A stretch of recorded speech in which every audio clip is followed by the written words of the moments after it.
My cousin bought an old board game at a garage sale. 3 days later, it revealed a family secret nobody knew. At first, it seemed completely normal. The box was old, the corners were damaged, and half the pieces were missing.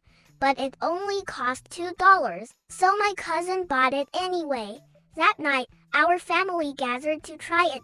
As we opened the box, we noticed something strange. There was a folded piece of paper hidden underneath the game board. At first, we thought it was part of the instructions. It was in single quotes. It was a handwritten letter. The letter was dated 1987, and it was addressed to someone named Michael. Nobody in our family was named Michael. The letter seemed unfinished. It talked about a hidden object, a place only the family would understand, and ended with the words, "If you're reading this." I never got the chance to tell them. Naturally, everyone became obsessed. For the next 2 days, we tried to figure out who wrote it. Most people thought it was just a prank. Then my grandmother saw the handwriting. Her face immediately changed. She asked to see the letter again. Then she sat down. Apparently, she recognized it. The handwriting belonged to her brother, a man who had passed away decades earlier. The room went silent. Nobody understood how his letter ended up inside a random board game.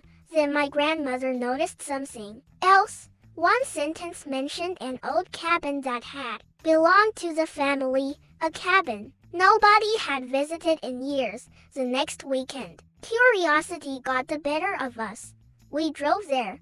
The place was falling apart. Dust everywhere, broken windows. At first, we found nothing. Then my uncle checked underneath a loose floorboard, and there it was, a small metal box. Inside were old photographs, family documents, and letters nobody had ever seen. For decades, nobody knew they existed. The craziest part, if my cousin hadn't bought a random $2 board game, we probably never would have found them.